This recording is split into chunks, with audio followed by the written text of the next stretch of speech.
Fox News is America's election headquarters, with presidential candidates hitting the Hoosier state ahead of its primary next Tuesday.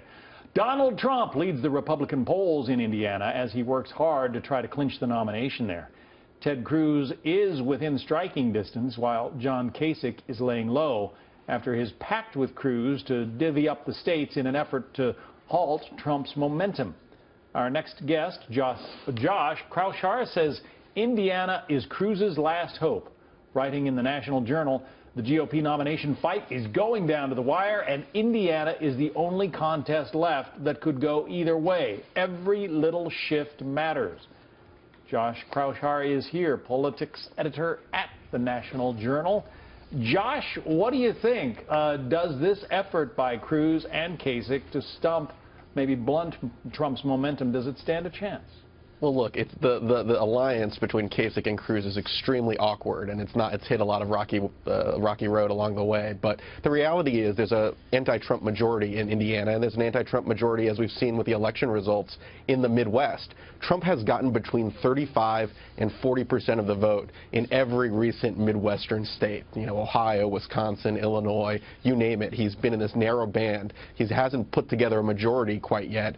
And if you combine the Kasich and the Cruz vote, there is a pathway where they could forge together a winning number in Indiana. The problem is that Kasich hasn't necessarily been on message in terms of talking about the strategy as much as Ted Cruz has. Ted Cruz is speaking right now in Fort Wayne. We want to listen in. There you see his newly announced vice presidential running mate, Carly Fiorina. Let's listen in for just a moment. Get back to you in a second, Josh. An incredibly successful business leader who started as a secretary and climbed the corporate ladder to become the CEO of the largest technology company in the world, the first female CEO of a Fortune 20 company in history. Carly has spent her whole life shattering glass ceilings. And in naming a vice presidential nominee, that may well be the most solemn and serious decision any presidential candidate has. You look for someone who is prepared to do the job from day one. The most important job of a vice president is, if the president is incapacitated, to be prepared to step in and lead the country, to be prepared to deal with the challenges facing America, the economic challenges, bringing jobs back to America. You want to nominate someone who has the knowledge, both of our domestic economy and of the world, to do the job. Someone who has the judgment, someone who is measured and careful, not hot-headed, not rash, not popping off at whatever the latest Twitter storm is, but instead who is a serious leader we can trust to be commander-in-chief and keep this country safe. And you want someone with character. You want someone who is honest and trustworthy, who can be counted on to fulfill the promises made to the American people. All of us are furious with politicians. All right, it appears we've lost our audio link to that Carly Fiorina, Ted Cruz campaign event in Fort Wayne, Indiana. Josh, you described this as a scavenger hunt for delegates.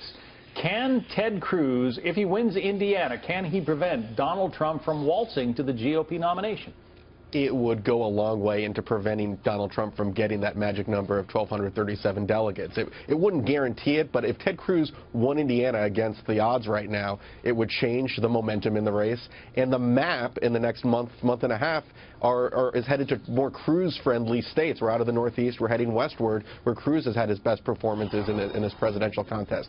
Ted Cruz needs to win Indiana first. Otherwise, the race is all but over. Trump can pretty much all but be declared the nominee if he does win Indiana. But if Cruz wins Indiana, he has the momentum. He has very valuable delegates. Indiana has 57 delegates at play, and he can go and look at California as the real final stop where he can deny Trump the delegates he needs to win the nomination. I was surprised that John Kasich agreed to lay down his arms in Indiana to let Ted Cruz have the state. I mean, he's governor of Ohio, the state next door, and there are a lot of similarities between Ohio and Indiana. Why did he make that decision?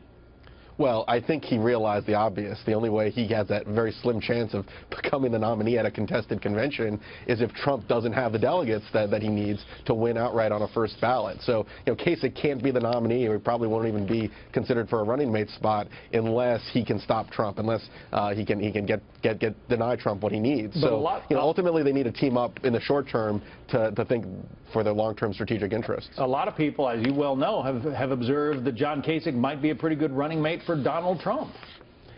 And he'll have leverage if Donald Trump doesn't have the 1,237 delegates, but needs Kasich's delegates to put him over the top. He won't have much leverage, though, if Trump already has the 1,237 and has the nomination sewn up before the convention. So even if he wants to be a vice presidential running mate with Donald Trump, the best way to do that is to prevent Trump from winning the nomination outright? A little bit. I mean, this is all about short-term strategic interests and long-term strategic interests.